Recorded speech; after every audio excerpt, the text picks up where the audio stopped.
무덤이죠.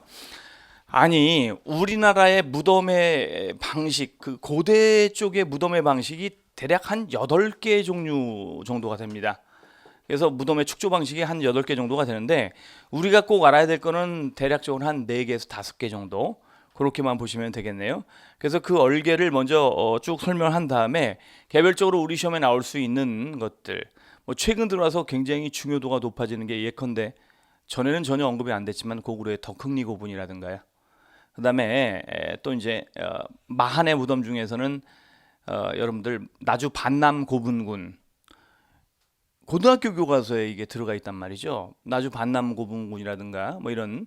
그 다음에 이제 대가야의 고령 고화동 고분 같은 경우도 교과서에 삽입돼 있어요. 예전에는 아예 가르치지 않았던 부분이거든요. 그래서 그런 부분까지 해서 시험에 나올 수 있는 거는 홀라당 여기서 다 잡아내는 쪽으로 가도록 하겠습니다.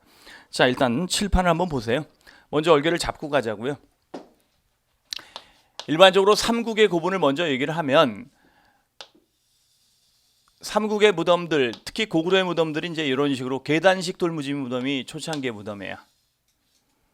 이 중에 가장 유명한 건 이제 장군총이 되겠죠, 그죠?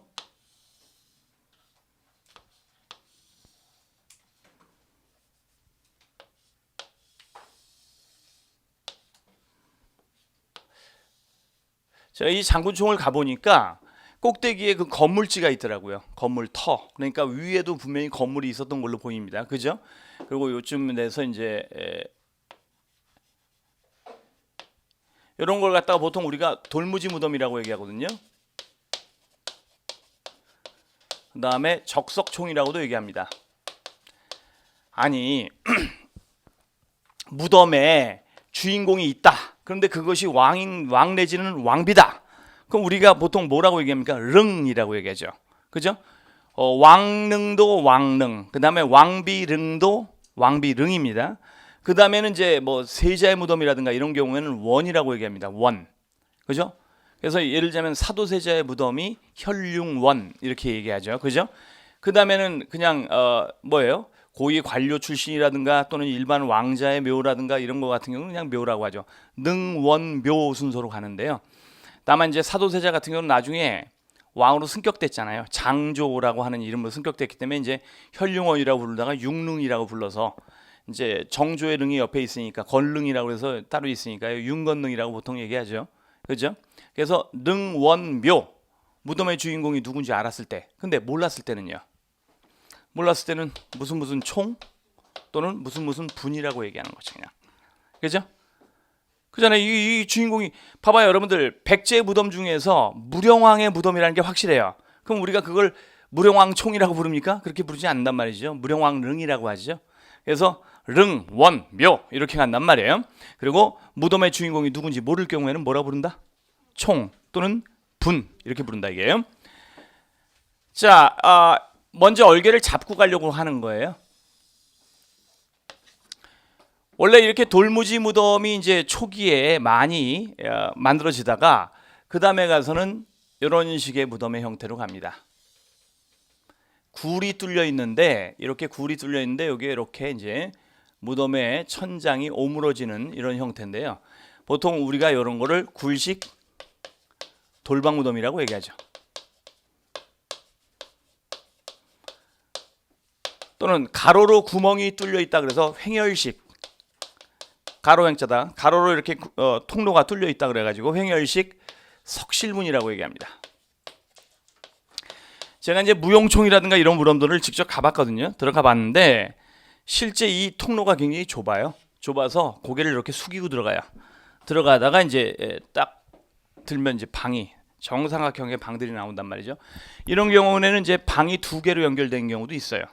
그죠? 그래서 이제 쌍분으로서 하나의 무덤인데 봉분은 하나인데 방이 2개인 경우, 이런 경우도 있다는 얘기죠. 그래서 이런 패턴으로 고구려가 가요. 그 다음에 백제는 땅땅 그대로 가죠.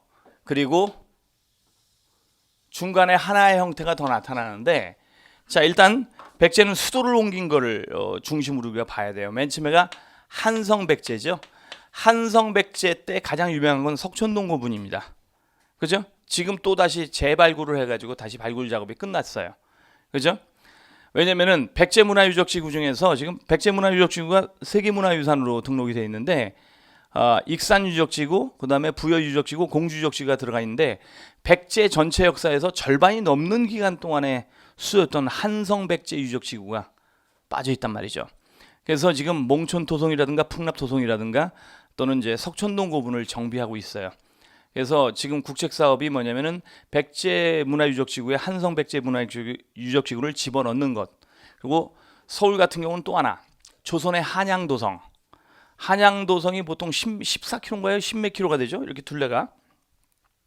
수원 화성이 5.4km밖에 안 되는데 서울도성은 꽤 그래도 몇 배가 크단 말이에요.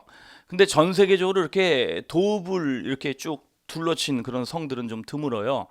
그래서 지금 조선시대의 도성이 지금 그 도성을 기준으로 본다면은 현재 서울시가 30배가 커진 거거든요. 그러니까 한양은 지금의 30분의 1인 거죠. 그죠? 세계문화유산에 지금 뭐냐면 예비유산까지 등록이 돼 있어요. 그래서 지금 한양도성을 좀 한번 정비하면은 아마 등록이 될 겁니다. 그것 때문에 이제 계속 한양도성이라든가 또는 이제 풍납도성 내지는 몽촌도성 여기에 대해서 청구제를 내는 거예요. 그죠? 자, 한성백제, 그 다음에 웅진백제, 그 다음에 사비백제가 있죠. 사비는 이제 부여를 얘기하는 것이죠. 이렇게 나눠서 보는데 지금 형태가 같아요. 형태가 같은데 중간에 하나의 형태의 무덤이 더 나온다 이게요. 자, 이것도 웅진이라고 이렇게 가운데다 썼지만 실질적으로는 삼국의 전체 역사에서는 훨씬 뒷부분이잖아요. 그죠? 이때는 굴식 돌방 무덤이 있고 그 다음에 벽돌 무덤이 있어요. 근데 이 벽돌 무덤은 달랑 2기만 있어요. 백제 전체에 벽돌 무덤이 총 2기인 거예요. 하나는 앞에 있는 송산 유급은 바로 뒤에 있는 무령왕릉. 그래서 무령왕릉은 주인이 누군지 알 수 있으니까 이제 우리가 무령왕릉이라고 얘기를 하는 것이죠. 그래서 여기에만 벽돌 무덤이 있고 사비라든가 한성백제 시대는 벽돌 무덤이 없어요. 그래서 백제의 벽돌 무덤은 전부 다 앞에서 2기 뭐 이렇게 간단 말이죠. 자, 그다음에 신라를 봅니다. 신라는 처음에가 달라요. 홀로 다르다가 뒷부분이 되면 또다시 굴식 돌방 무덤이란 말이죠. 그죠? 자, 그래서 이런 방식인데 이 앞부분에 같은 경우는 어떤 식이냐면 관을 딱 놓고 관을 이중으로 씌워요. 이렇게. 그죠? 그래서 요거를 보통 관을 더 씌운다 그래서 덧널이라고 하는 거죠. 그거 이제 부장품을 갖다 놓은 다음에 돌을 막 쌓는 거죠. 돌을 막 쌓는데 이런 식으로 돌을 쌓고 예전에는 막 이렇게 쌓다라고 봤는데요. 금관총을 새롭게 발굴해 가지고 재조사를 하다 보니까 요 윗부분 덧널 위에 부분은 돌을 갖다가 대개 한 2 정도 두께 정도로만 쌓고 그다음에 여기를 전부 다가 나무로 이렇게 해 가지고 틀을 짜 놓고 그 안에다가 무덤을 조성했다는 사실이 밝혀진 거죠. 그래서 기존의 방식은 다 거짓말이다. 실질적으로는 이 관 위에 부분은 2 덩이 정도의 돌이 이렇게 깔려 있었고 양 옆으로가 두꺼운 것이다 이거죠. 그리고 이제 봉분을 이렇게 묻은 거라고 보는 거죠. 그래서 이런 식으로 단면도가 그리는 것이 더 맞습니다. 예전의 단면도는 다 거짓말인 거죠. 재발굴을 해보니까. 그래서 요거를 돌무지 덧널 무덤. 그다음에 다른 말로는 뭐예요? 적석 목곽분이라고 부른다 이게요. 뭐 이런 식으로 가요. 그래서 이런 식으로 이제 가는데 자, 여기서 이제 가면은 마지막에는 모두 다 뭘로 통일되는 거예요? 삼국 모두 굴식 돌방 무덤인 거죠. 그죠? 그 다음에 맨 앞에서도 돌무지 이거는 백제와 고구려의 건국 세력이 같다는 걸 증명한다고 봐요. 그죠? 물론 고구려 같은 경우는 이 돌이 좀 굉장히 커요. 크고 그 다음에 이제 이 백제 같은 경우는 잡돌을 쌓아가지고 만든 형태. 그러니까 이제 이렇게 가는데 여기에 이제 이런 식으로 돌이 쌓여 있단 말이죠. 이런 식의 잡돌.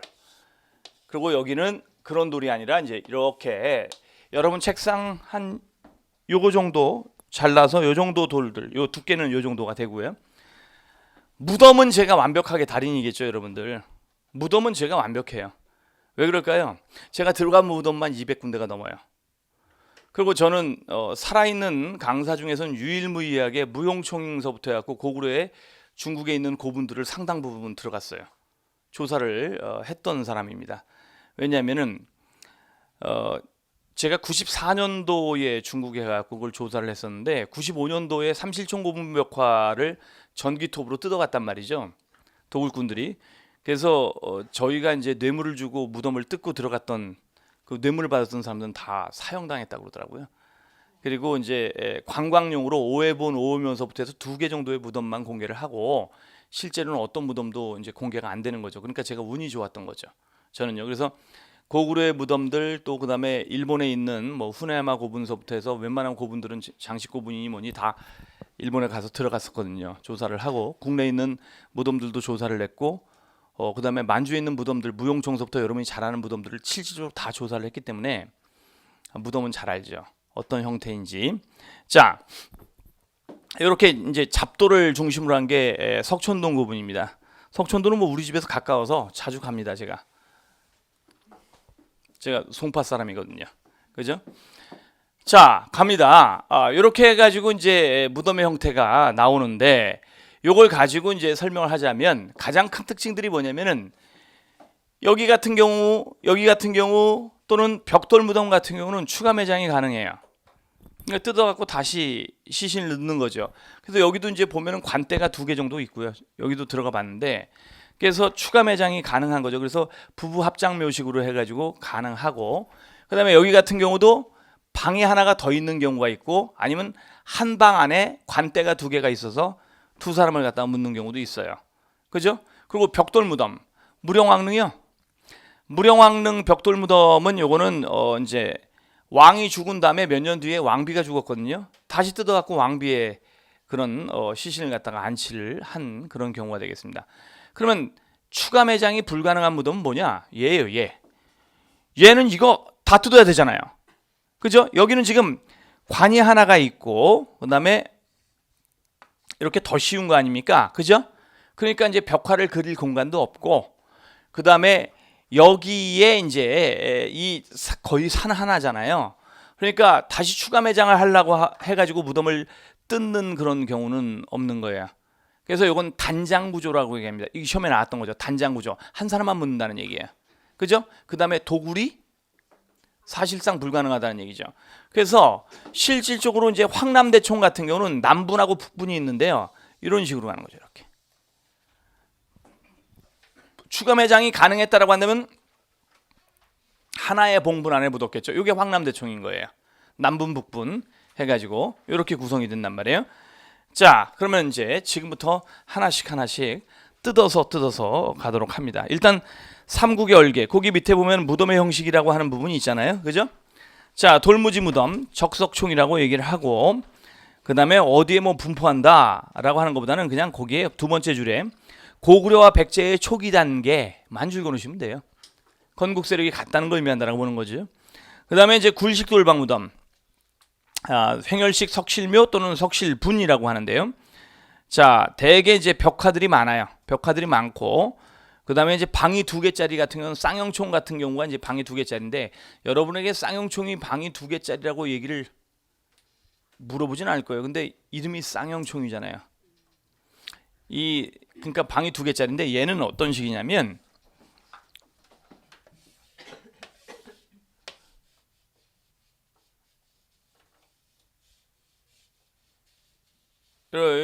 이런 식으로 다니는 거죠.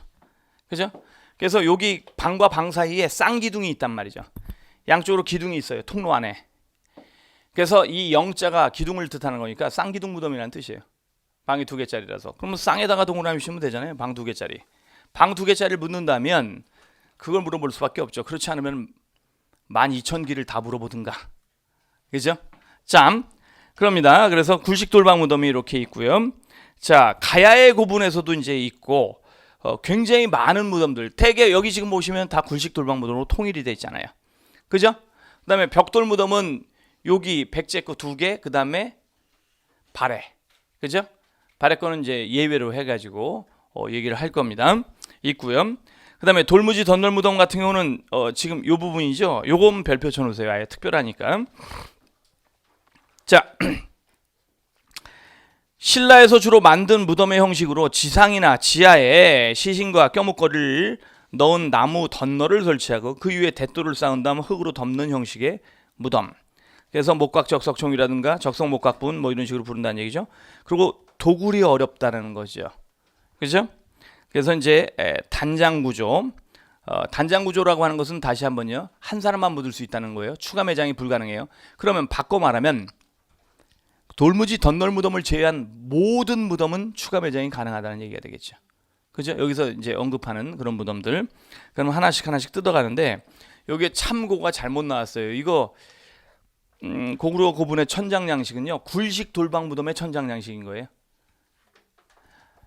굴식 돌방 무덤의 천장 양식인데 이 굴식 돌방 무덤에 가야 되는 그림이 잘못 붙었다고요. 한 장 넘기면은 굴식 돌방 무덤 있죠. 그래서 그 세 가지 천장, 왜냐하면 여기 보세요. 여기 얘는 굴식 돌방 무덤의 천장 양식하고는 다르게 그냥 들어가면 방이 이렇게 돼 있는 형태예요.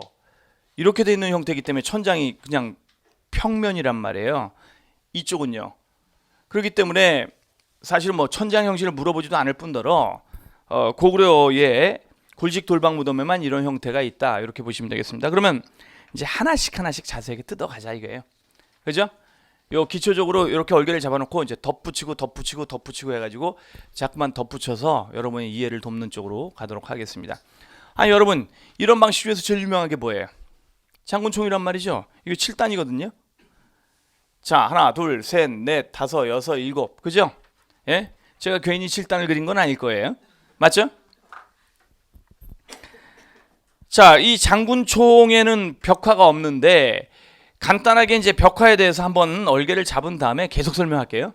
여러분, 제가 꽤 오래 수업을 했나 봐요. 25년 차 강의를 하고 있는데 초창기에는 제가 고구려 고분 벽화에 대해서 이렇게 얘기했어요. 53개가 있죠. 지금 고분 벽화가 만주 지역에 19개, 그다음에 북한 지역에 34개가 있어서 대개 이제 54개 정도가 53개 정도가 됩니다. 이렇게 강의했었거든요. 그러다가 얼마 뒤에 가서 고구려 고분 벽화는 65개입니다라고 강의를 했었어요. 그러다가 나중에 가서는 몇 년 뒤에 가서는 고구려 고분 벽화는 98개입니다. 이렇게 강의했거든요. 지금은요. 발견된 게 되게 많아요. 그래서 현재의 저거는 새로운 통계가 업데이트가 되지 않아서 저건 2011년 말 통계입니다. 아직까지는 덧붙이지 않았어요. 그 전에는 이렇게 몇 개 이렇게 바뀌었거든요. 계속 이제 맨 처음에 53개에서 점점점 65개로 늘어났다가 98개로 늘어났다가 그러는데 지금은 중국 애들이 이걸 밝히지 않고 있는 거예요. 발굴을 해놓고도. 그죠? 그래서 2011년 말 통계에서 현재는 바뀌지 않고 있다. 고분 벽화 무덤이 그렇다는 얘기예요. 현재까지 발견된 벽화 무덤 몇 개? 120개. 백제는요? 다 합해서 2개예요. 그 다음에 신라는 2개 설이 있고 하나 설이 있어요. 무슨 얘기냐면 국경지대에 있는 하나의 무덤이 이게 고구려 건지 또는 신라 건지 약간 불분명하다는 얘기예요. 그죠? 그래서 그렇고 그 다음에 여기서는 언급이 없지만 가야 하나. 그죠? 그 다음에 발해 같은 경우도 고분벽화는 되게 많아요. 되게 많은데 여러분이 알아야 되는 고분벽화 무덤은 딱 하나죠. 발해는 하나라고 얘기할 수는 없어요. 왜냐면은 제가 삼령총 고분이라든가 삼실총 고분 말고 삼령총 고분이라고 또 발해 고분이 있는데 벽화 무덤이래요. 거기 갔더니만 거기는 무덤 하나는 쓰레기장으로 쓰고 있고요. 동네 동네 개 죽은 거 닭 죽은 거 잔뜩 버려놨더라고요. 무덤 안에 벽화 무덤이었다는데 벽화는 파괴되고 그 나머지 2개는 마늘밭 속에 들어가 있다라고 하더라고요. 그러니까 발굴한 다음에 벽화 확인한 다음에 묻었대요. 다시. 그래서 그 마늘밭 한가운데까지 갔다가 제가 왔거든요. 예전에. 그러니까 발해 벽화 무덤은 더 많은 상황이고 그런데 여러분에게는 하나만 중요하다 이렇게 보시면 되겠네요. 그 다음에 고려 시대의 벽화 무덤도 있고 조선 시대의 벽화 무덤도 있어요. 조선시대 벽화 무덤도 이제 몇 개가 발견이 됐고 그 다음에 공식적으로 얘기하면은 조선시대의 국왕들의 벽화 무덤들, 국조 올해의에 보면은 실적으로 문종의 릉까지는 방이 있어가지고 그 안에 벽화를 그려넣었다, 사신도를 그려넣었다라고 써 있어요. 국조 올해의에. 근데 세조의 무덤부터는 광릉이죠. 거기서부터는 회광묘로 해가지고 방이 없어졌기 때문에 무덤의 형식이 바뀌었어요. 예, 묘제가. 그래서 이제 방을 없애고 관을 넣은 다음에 이제 회로 이렇게 덮어버리는 그런 방식으로 바뀌었기 때문에 방이 없기 때문에 거기는 사신도가 없어요. 그렇다고 여러분에게 조선시대를 묻지는 않을 겁니다. 세조 이전은 사신도가 그려져 있다는 것. 그 다음에 세조 이후부터는 뭐 그림을 그릴 공간이 없어지니까 그런 거죠. 자, 그래서 이렇게 이제 벽화 무덤을 먼저 얘기를 합니다. 그러면 이쪽에는요, 아예 벽화 무덤이 없어요. 그러면 얘는 뭐냐면은 고구려의 벽화 무덤은 100% 굴식 돌방 무덤이에요. 이 120여 기가 다 어디라고요? 예? 굴식 돌방 무덤에서 발견되는 거예요. 그러면 봐봐요, 여러분들. 장군총에 시험 문제를 냈어요. 장군총 이런 데에 벽화가 있다. 맞아요? 아예 없어요. 돌묘지 무덤은요. 둘 다 없어요. 그죠? 전체적으로 벽화가 없습니다. 자, 그래서 이제 요걸 장수왕릉이 아니냐, 광개토대왕릉이 아니냐. 그런데 중국 애들은 이걸 옛날에 무슨 장군의 무덤이 아니냐 그래서 장군총이라 불렀다는 얘기예요. 자, 근데 뭐 무덤의 주인공이 누군지 모르죠. 넘어갑니다. 실질적으로는 장군총보다 더 큰 무덤이 있어요. 파괴돼 가지고 돌무더기가 무너져 있는데요. 장군총은 그나마 잘 보존이 돼 있는 거죠. 그 중에 대표적인 게 태왕릉인데요. 거기에 보면은 이제 신묘년 호태왕 뭐 조령 96 뭐 이런 식의 명문이 저 청동 방울이 출토가 돼 가지고 광개토대왕릉이 아니냐라고 보기도 합니다. 그죠? 그다음에 광개토대왕릉 비가 300여 미터 거리에 있다라고 보는데요. 그죠? 자, 뭐 이래서 이제 태왕릉하고 사실은 태왕릉이라고 부르긴 하지만 그게 광개토대왕릉인지는 모르고, 그죠? 장군총 이런 것이 이제 가장 대표적인 돌무지 무덤입니다. 근데 벽화가 있다 없다? 없다. 이거 갖고 장난칠 거라고요. 분명히. 자, 고구려의 벽화 무덤은 홀라당 어디에 있다? 굴식돌방 무덤에 있다 이게요. 그죠? 자, 그러면 굴식돌방 무덤인데 여기서 이제 그래서 고구려의 고분 벽화는 100% 어디에만 있다?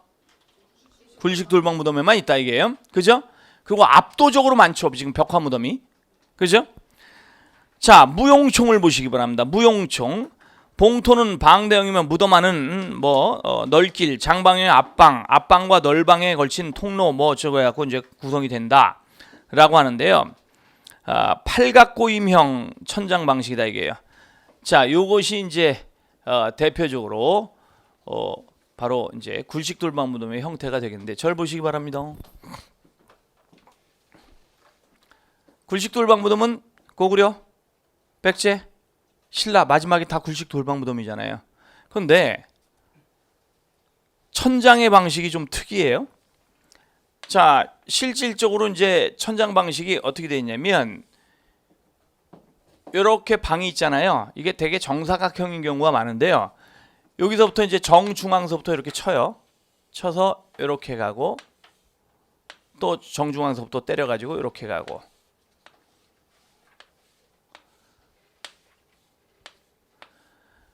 그래서 이렇게 들어가서 방에 들어가서 천장을 보면 정면에서 이렇게 천장을 보면 저렇게 보인다는 얘기죠.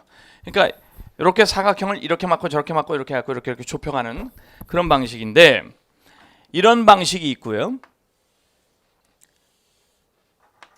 이 사각형 안에 팔각으로 되어 있는 경우도 있어요. 지금 팔각 같은 경우는 이렇게 쳐서 팔각인 거죠. 그죠? 그다음에 가장 일반적인 방식이 요 세 가지 유형이에요. 앞부분에 제가 그려놨던 세 가지 유형인데요.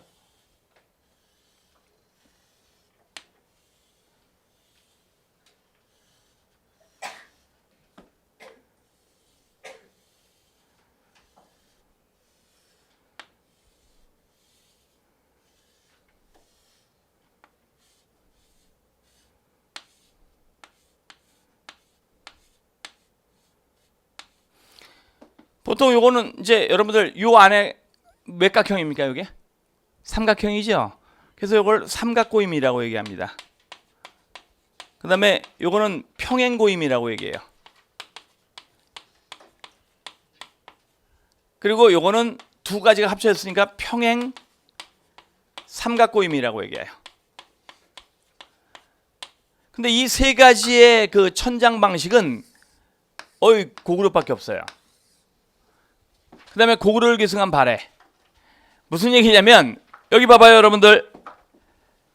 백제하고 신라도 마지막에는 뭐예요? 굴식돌방무덤이죠. 근데 얘네의 굴식돌방무덤은 되게 그냥 이런 식이에요. 백제하고 신라는요. 자, 그런데 지금 논란이 되는 게 뭐냐면 뭐를 줄인다. 보통 한자는 말각조정식이라고 얘기를 하는데요. 뭐를 줄인다는 것이 삼각고임이 들어가야만 뭐를 줄이고 삼각 내지는 팔각고임이 들어가야만 모줄임 양식이라고 보는 게 맞지 않냐. 이 평행고임 같은 경우는 이제 무덤을 보면은 이런 식인데 이것도 모줄임이라고 봐야 하느냐. 여러 가지 문제가 있어요. 그래서 넓은 의미로는 평행고임도 모줄임 양식에 해당한다 라고 얘기하는데 또 일부 학자들은 아니 삼각고임이거나 평행삼각고임이거나 또는 팔각고임 정도, 특이하게 이제 팔각으로 요걸 각을 치면 이제 8개의 각들이 나온단 말이죠. 예, 저 볼상사 나와서 지금 안 치는 거예요. 그래서 이 팔각고임이든 삼각고임만 모줄임 양식이라고 봐야 되는 게 아니냐. 아니 평행고임도 모줄임으로 봐야 돼. 뭐 지금 학설이 막 충돌되고 있단 말이죠. 암튼 간에 모줄임 양식은 고구려 아니면 발해예요. 백제하고 신라의 굴식돌방무덤은 모줄임 방식이 없다. 아시겠죠 여러분들? 같은 굴식돌방무덤인데 아까도 얘기했지만 이 방식이라고 얘기했잖아요. 이게 되게 이런 식이거나 여기가 깎임으로 가긴 하는데 그걸 모줄임 보기는 어렵지 않냐 이렇게 봐요. 그런데 말입니다. 이게 이제 논란이 되니까 이제 교과서에서 고등학교 교과서에서 이걸 써놓는단 말이에요. 써놨는데 어떻게 됐냐면 자 여러분들 이게 이제 문제가 됐던 것 중에 하나가 발해의 정효공주묘예요. 조금 이따가 다시 설명하겠지만 정효공주묘는 벽돌로 쌌어요. 벽돌로. 근데 천장은 돌판이에요. 천장만. 근데 천장이 지금 평행고임이란 말이에요. 근데 이거를 모줌으로 쓰려니 이걸 모줌으로 보는 시각도 있고 아닌 시각도 있는 거잖아요. 모를 줄인다는 건 말 그대로 모 따기로 가야 되는 게 아니야 이게. 왜냐면 모줄임 양식을 다른 말로 모죽임 양식이라고도 하거든요. 이게 무슨 모를 친 거냐 이게. 천장을 좁혀간 방식이긴 하지만 모 따기는 아니지 않냐. 그러니까 모줄임은 아니지 않냐. 그랬더니 아니 그래도 면을 줄인 거니까 면줄임 양식이라고 그럼 부르냐? 이것도 그냥 대충 모줄임으로 넘어가자고. 논란이 많단 말이에요. 근데 교과서는 이런 논란이 있으니까 아예 뭐라고 써놨냐면 당해 방식으로 벽돌로 축조하였고 옆면은 축조했고 천장은 평행고임 양식으로 축조했다. 고구려의 방식이다. 이렇게 써놓고 있다고요. 그래서 아예 고등학교 교과서에서 모든 교과서가 다 뭐예요? 대부분의 교과서가 정효공주묘를 천장은 모줄임이라고 쓰는 게 아니라 뭐라고 써놨다고요? 평행고임 양식이다 이렇게 써놨단 말이죠. 그래서 요 세 가지를 알아야 되는 거예요. 여러분이 여기 이제 플러스해서 팔각고임까지 있는데 이런 방식은 고구려밖에 없어요. 시원이 고구려고 중국 스타일도 아니고 그죠? 북방식 계통이긴 한데 이제 고구려 계통이고 그 다음에 이걸 계승한 건 발해 정도. 그 다음에 백제하고 신라는 굴식돌방무덤으로 왔지만 그 굴식돌방무덤 안에 모줄임 양식이 있다 없다? 없다. 또는 평행고임이 있다 없다? 없다예요. 그러니까 얘만 있어요. 얘만 천장이 이래요. 그러니까 이거 갖고 장난을 칠 거라고요. 자, 벽화를 봐주시기 바랍니다. 팔각고임이라는 거 줄거놓으시고 모줄임이라고 써놓으세요. 삼각고임뿐만 아니라 팔각고임도 뭐라고 본다? 모줄임을 본다고요. 널병에 뭐 주인의 접객도가 존재하고 그 다음에 동벽에는 가무도 줄거놓으세요. 무용도. 거기 보시면 무용도 사진 있죠? 점박이 아줌마들이 지금 무용하고 있잖아요. 그 다음에 여러분들 수렵도도 있죠? 무용총회 수렵도도 있죠. 자, 제가 들어갔을 때는 그 이렇게 여러분들 이 뒤로 해갖고 활을 쏘는 이 사법으로 쏘는 사람의 얼굴은 없어졌어요. 없어졌는데 담뱃불로 다 지진 거예요. 그래서 아무리 제가 봐도 이거는 흘러내린 게 아닌데 이거 뭐야? 그랬더니 나중에 안내한 사람이 얘기하더라고요. 이게 이 동네 불량배들이 들어가서 여름철에 시원하다고 들어가서 우리 국복군 무덤이잖아요. 무용총이 담배방으로 얼굴을 지진 거예요. 그래서 얼굴이 없어졌어요. 이 사진을 찍을 때만 해도 얼굴이 있었거든요. 근데 제가 들어갔을 때에 94년도에는 이 얼굴이 뭉개졌어요. 이 뒤로 활을 쏘는 사람 얼굴. 제가 마지막으로 본 사람이에요. 이 무덤을. 지금까지는 공개된 적이 없어요. 94년 이후에는요. 자, 근데 중요한 거는 천장별표 쳐놓으시기 바랍니다. 사신도가 있죠. 그죠? 사신도 동그라미 쳐놓으시고 별표 쳐놓으시기 바랍니다. 사신도요. 그거 하나만 체크를 해주세요. 아니 여러분들 보통은 일반적으로 뭐라고 얘기하냐면 전체적으로 이제 무덤의 형태가 맨 처음에는 생활도 중심이었다가 사신도로 바뀐다라고 얘기하거든요.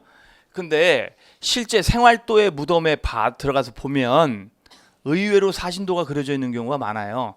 그래서 딱 들어가서 꼭대기를 딱 보면 저도 몰랐었어요. 이 무덤 들어가기 전까지는.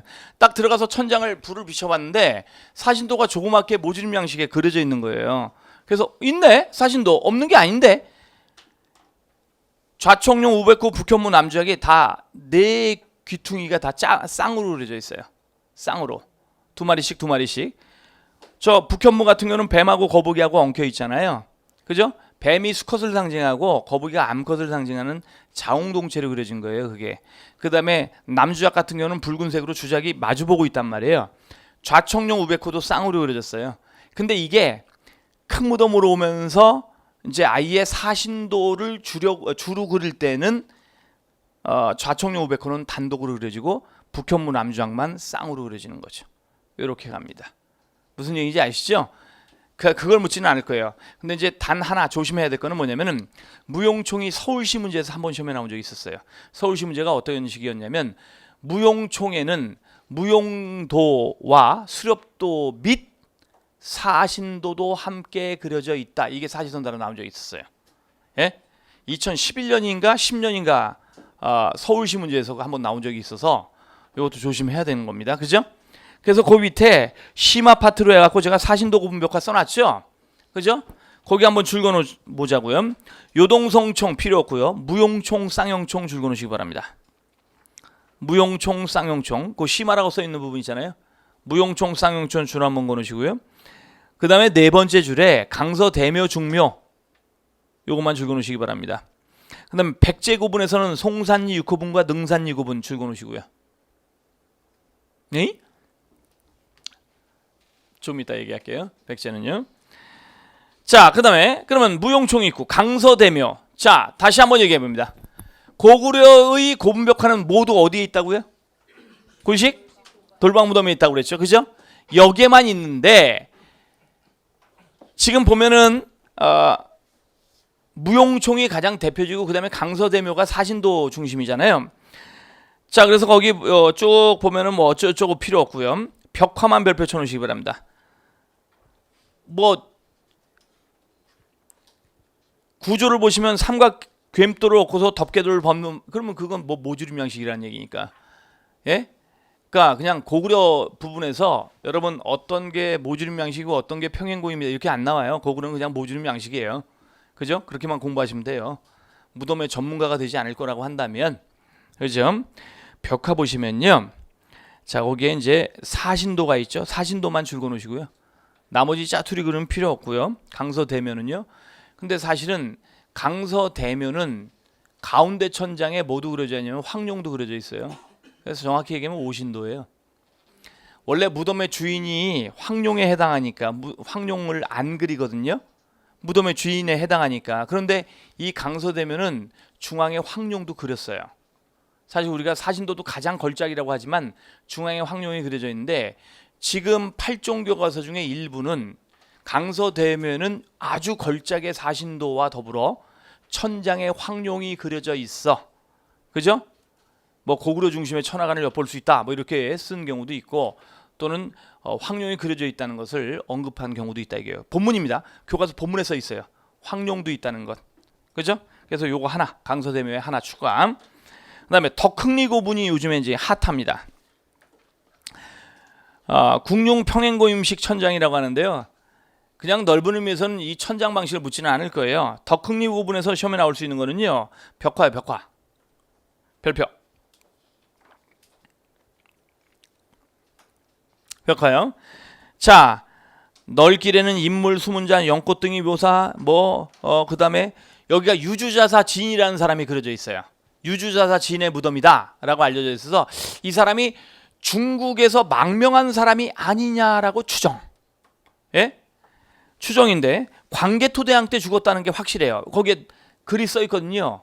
그래서 여러분들 영락 8년에 이 사람이 죽어갖고 이제 무덤을 갖다가 그거 했다라고 하는데 이게 중요한 게 아니라 여러분들 거기에 이제 전실벽면에는 주인공이 화려하게 장식된 방에 앉아 13군 태세의 배례를 받고 있는 모습과 계마무사의 호의를 받으면서 자 뭐 어쩌고 써 있는데 딱 몇 가지만 줄거 놓으시기 바랍니다. 계마무사의 호의를 받으면서 소가 이끄는 수레를 타고 가는 주인공의 장렬한 동그라미 행렬도. 요 행렬도가 시험에 나올 수 있고요. 그 다음에 요 행렬도와 더불어서 견우직녀예요. 이게 시험에 나왔었죠. 이거 2018년에도 나왔던 거 아니에요? 견우직녀. 견우직녀가 그려져 있는 거 이거 제일 중요합니다. 덕흥리 고분이요. 그죠? 이 그 견우직녀가 그려져 있는 건 자꾸만 시험에 나와요. 근데 요즘에 이 덕흥리 고분에 대해서는 아예 제가 깜짝 놀란 게 뭐냐면 팔종교과서에서 고구려의 고분벽화 중에서 덕흥리 고분을 가장 자세하게 써놨더라고요. 한 2종 교과서 이상이. 그래서 여기에는 이제 고구려의 천문도도 알 수 있다. 그래서 거기 보시면은 이제 지금 사람들이 쭉 저기 하는데 거기 견우를 직녀가 은하수 사이로 떠나보내는 장면이 묘사되어 있다고 그랬죠. 그리고 또 이제 천문도도 별자리도 그려져 있다 이게요. 그래서 견우 직녀 줄거놓고 플러스 천문도 별자리. 그죠? 그래서 그저 일본의 고분벽화 중에서 여러분들 이거 뭐 시험에 안 나오겠지만 기토라 고분이 있어요.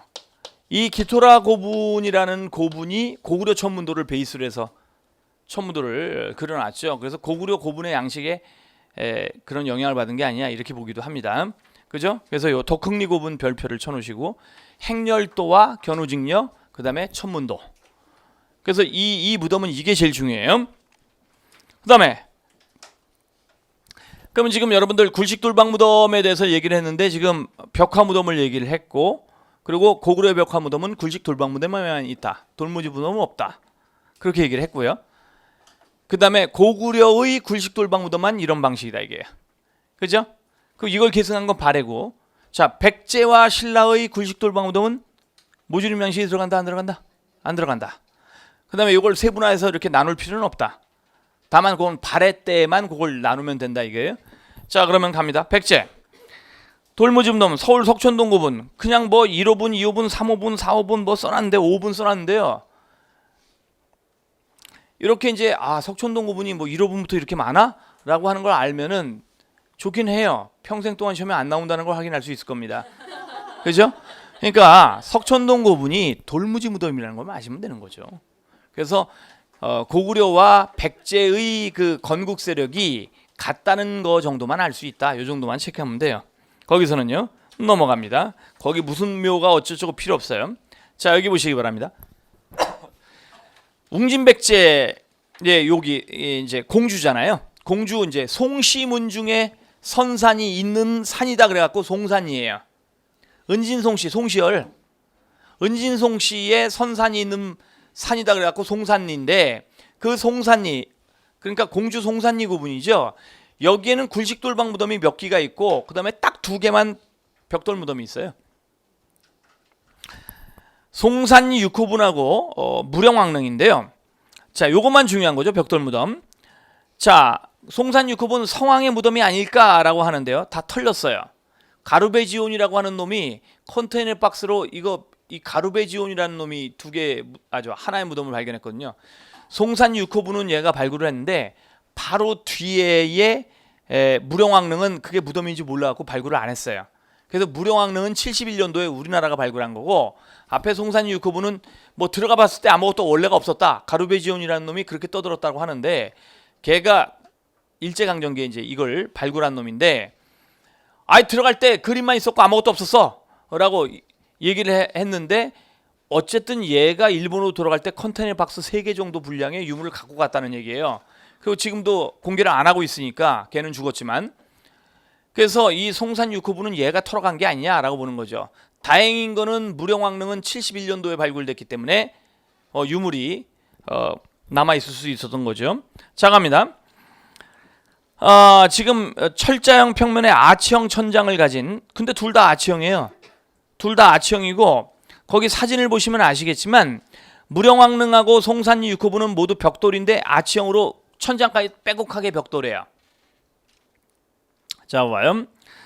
남조의 전축분 양식이 이제 전축분이라는 게 벽돌 무덤이라는 뜻입니다. 벽돌 전자에다가 쌓을 축자니까 뭐예요? 벽돌로 쌓은 무덤이라는 뜻이죠.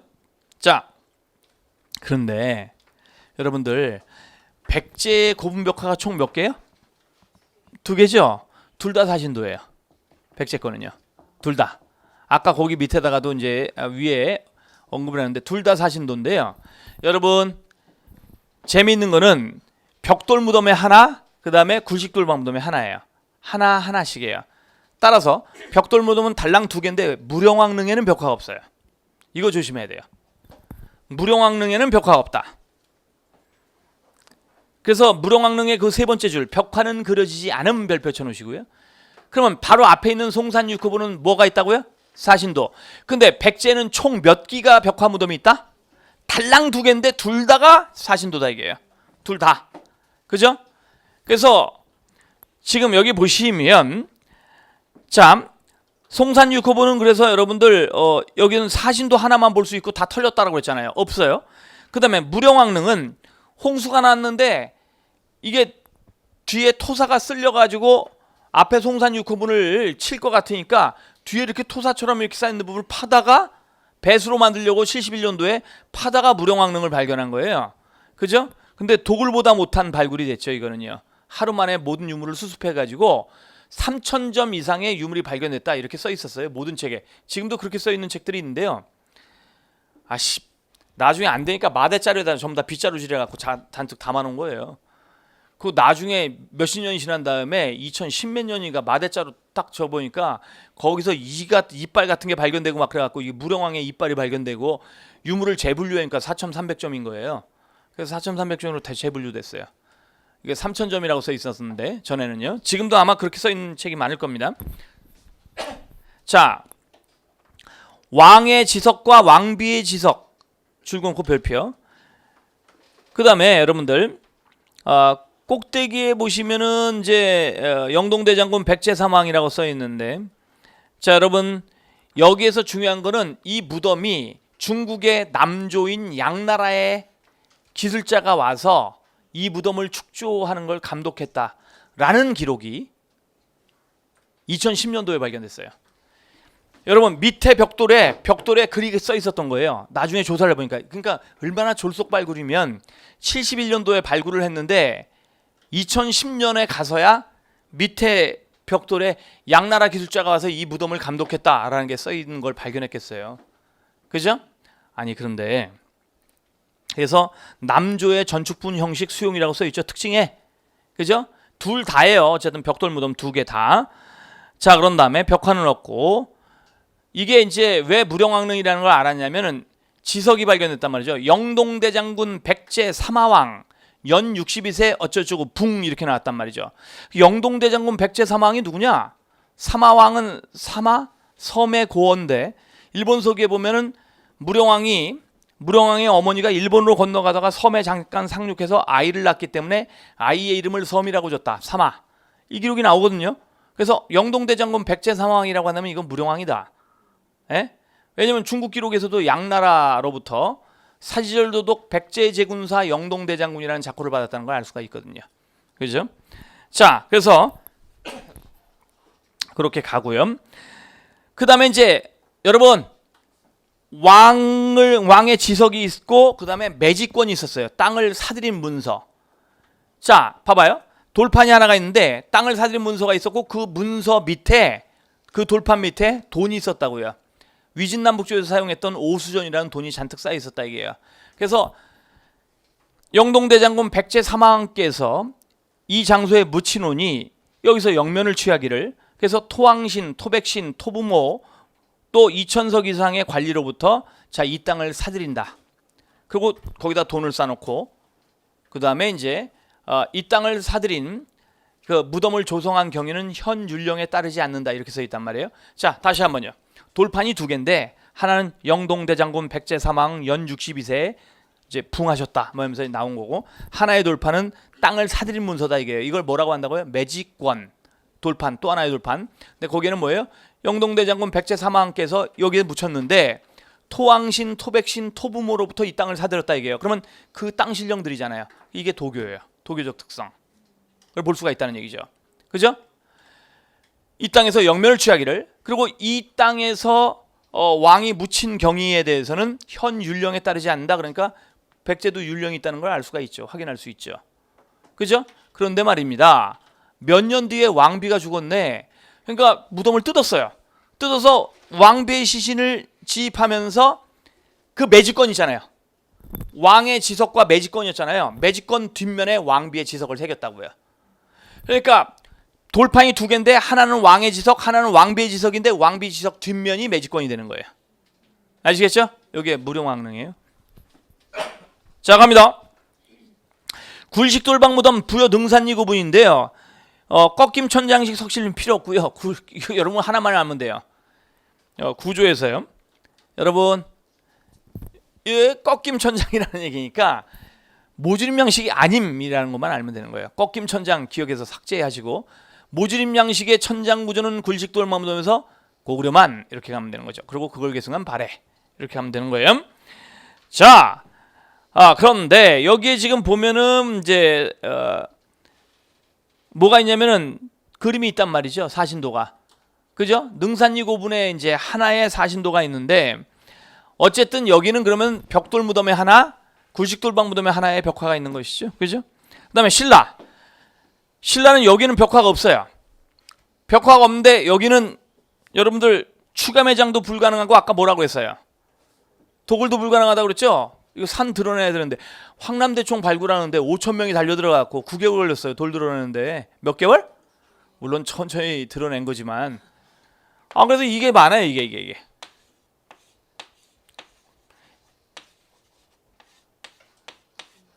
금관이 많죠, 여러분들. 이게 저는 알아요. 하도 무덤을 들어가 봐서.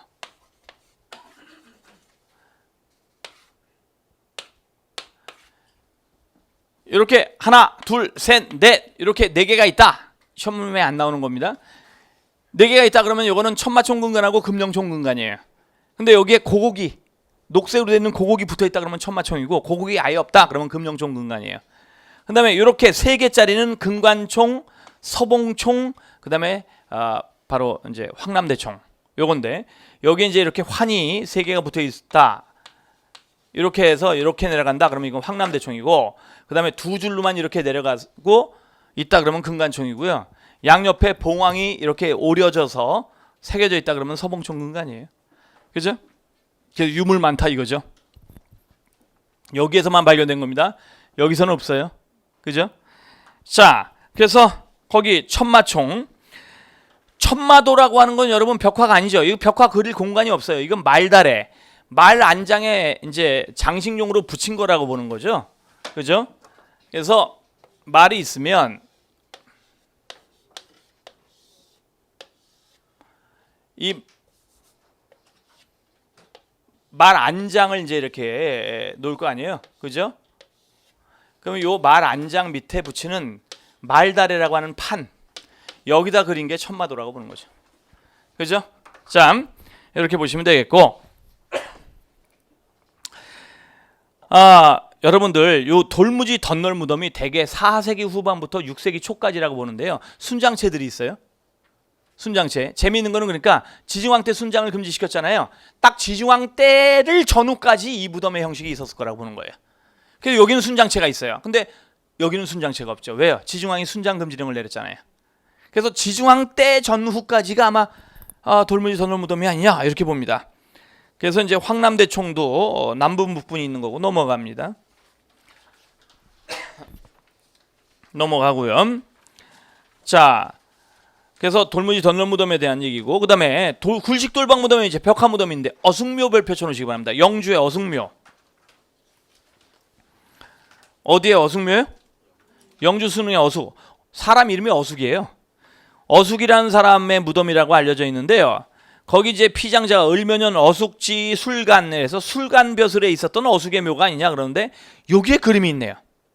벽화 무덤이에요. 근데 벽화도 흐릿해서 잘 보이지도 않아요. 그러니까 그냥 벽화가 있네. 끝. 그죠? 자, 인물상이 조금 벽화가 있다는 얘기죠. 그래서 거기에 특징만 별표 쳐놓으시기 바랍니다. 채색 벽화가 그려져 있으나 잘 안 보인다 이거고. 김유신묘를 보면은 여러분들 그게 굴식돌방 무덤인데 바깥에 둘레돌이 있죠. 그 다음에 그 둘레돌 안쪽에 뭐가 새겨져 있어요? 12지신상이죠. 재밌는 거는 그 다음부터는 이제 이 굴식돌방 무덤의 형태에 이 뒤에 12지신상과 더불어 발음이 안 돼. 12지신상과 더불어서 이제 둘레돌이 설치가 돼 있는데 무열왕릉이 12지신상이 없어요. 그러니까 그거 갖고 장난칠 수 있어요. 그래서 지금 논란이 되는 게 뭐냐면, 야, 어떻게 김유신묘보다 무열왕이 십몇 년 전에 죽었는데 김유신묘보다 더 초라하냐? 그러니까 김유신묘는 왕의 무덤을 잘못 알고 있는 거다. 잘못 전승이 된 거다. 김유신묘도 왕의 무덤이고 무열왕까지는 둘레돌이 없다가 무열왕 다음에 왕들의 무덤에서 둘레돌이 생기면서 현재 김유신묘라고 알려져 있는 묘도 김유신묘가 아니라 사실은 왕의 무덤일 것이다. 그 김유신묘들은 별도에 따로 있지 않냐 이렇게 보기도 합니다. 그죠? 아무튼간에 현재까지는 무열왕릉은 뭐가 없다? 둘레돌이 없다. 그것만 보시면 돼요. 특징 둘레돌은 설치하지 않았다 이거죠. 그 다음에 최근 핫한 무덤 마한과 가야의 무덤을 하나씩 봅니다. 보시면 마한의 나주 반남복음은요, 이게 한두 개 무덤이 아니에요. 근데 이게 지금 고등학교 교과서에 들어가 있는데요. 자, 구조 별표 쳐놓으시고요. 독을 매장의 주체부로 사용했다. 이게 중요한 겁니다. 독무덤군이에요. 독, 항아리. 독무덤. 여러분 이거 아시잖아요. 이거 박물관에 가보면 이거 큰 항아리 2개 붙인 거. 이게 나주 반남고분이 이거예요. 항아리 2개. 그래서 이게 아마 백제에 합병되기 전에 마한의 독자적인 지배층들의 무덤이 아니냐. 항아리 무덤. 그래서 항아리 무덤이라는 게 나오면 그거고, 그 다음에 유물 별표 쳐주시기 바랍니다. 원통형 토기가 있는데요. 일본의 무덤에서만 발견되는 한의화와 유사하다 이게요. 그것만 적어놓으세요. 금동반 국보 필요 없어요. 역시 절대 시험에 안 나온다는 거 확인할 수 있겠죠, 여러분들이. 그걸 보시면요. 그러니까 한의화. 요거는 고등학교 교과서에 있어요. 한의화라는 게. 예? 참, 고등학교 교과서에 있고요. 그다음에 가야의 복천동고분. 이거 그냥 가야가라는 거 이름만 알면 되는 거죠. 금강가야잖아요. 그죠? 넘어가서 김해 대성동고분도 금강가예요. 그런데 여긴 유물만 별표 쳐놓으시기 바랍니다. 무덤의 형식을 묻지 않아요, 여러분에게. 이거는 수열식 석실분 뭐 이런 식인데, 자, 외계 유물이 많이 발견된다는 얘기죠. 파영동기 줄 그어놓으시고, 외계 유물, 파영동기 등의 외계 유물이 발견되는 걸 봤을 때 이게 이제 무역을 통해서 여러 가지 이제 물품들을 교역했던 게 아니냐 이렇게 보는 거고, 함안 마리산 고분, 고령 지산동 고분, 특히 요 함안 마리산 고분은 이제 무슨 가야? 요거는 아라가야의 무덤이라고 봅니다. 아라가야. 그죠? 아라가야. 그 다음에 고령 지산동 고분 별표 쳐놓으시고요. 고령 지산동 고분은 이제 여러분들 고령이니까 뭐예요, 이거? 대가야 거죠? 그 다음에 고령 고화동 고분 별표. 자, 이게 연꽃무늬 벽화가 있다는 거죠. 그래서, 가야에 말하자면 뭐가 전래됐다는 걸 알 수 있다? 예? 불교가 전래됐다는 걸 알 수 있다. 그 다음에 발해의 무덤을 봅니다. 정해공주 묘가 있어요. 문왕의 둘째 딸이고 40살에 죽었는데요. 자, 이게 이제 육정상 고분이에요. 6에다 동그라미요. 그 다음에 밑에 정효공주 묘의 위치 보세요. 용두산 고분이죠. 용에다 동그라미. 자매는 고기를 많이 먹었다. 육용을 즐겨 먹었다. 이렇게 보시면 돼요. 자매의 무덤의 위치가 다른 것은요, 문왕이 수도를 되게 많이 옮겼기 때문이에요. 근데 언니는 정해고 동생이 정효거든요. 외우는 방식은 뭐냐면 우리 열심히 공부해서 합격해효. 언니가 해, 동생이 효예요. 예? 확실하게 공부해서 합격해효. 자, 해효 순서로 외우시면 되는 거예요. 그다음에 굴식 돌방 무덤이라고 하는 거 자체가 이 부분에서는요. 고구려 양식이고 이게 모주림 양식이라는 거죠. 그다음에 이제 여러분들 정효공주면은 벽돌 무덤인데 천장만 돌판이에요. 그래서 거기 벽돌 무덤 당해 양식, 그다음에 평행고임 천장 고구려 양식. 요 세 가지는 모두 고구려 양식이라고 했잖아요. 그죠? 그것만 별표 쳐놓으시기 바랍니다. 그다음에 묘지석을 보자고요. 묘지석 하나만 설명하고 끝냅니다. 여러분들, 묘지석이라고 하는 것 자체가 이제 내용이 똑같아요. 언니하고 동생하고 똑같아요. 자, 얘기는 이렇습니다. 이건 대흥보력 효감 금융 성법 대왕의 둘째 딸입니다. 넷째 딸입니다. 그래서 대왕이라고 써 있죠. 그래서 대흥보력 효감 금융 성법 대왕의 둘째 딸이다, 넷째 딸이다. 그 다음에 공주는 말이죠. 뭐 곤륜산의 정기를 받고 뭐의 정기를 받아서 매우 아름다웠다. 그래서 도교적 특성이 나타나고요. 공주가 사망했을 때 황상이 매우 슬퍼해서 조회를 금했다. 그래서 황상이라는 표현이 나와요.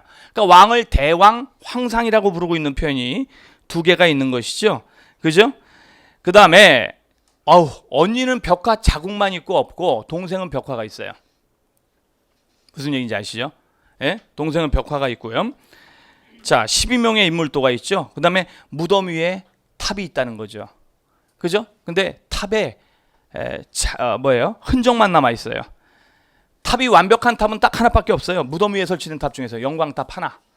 그죠? 나머지는 파괴된 탑들만 있는 거예요.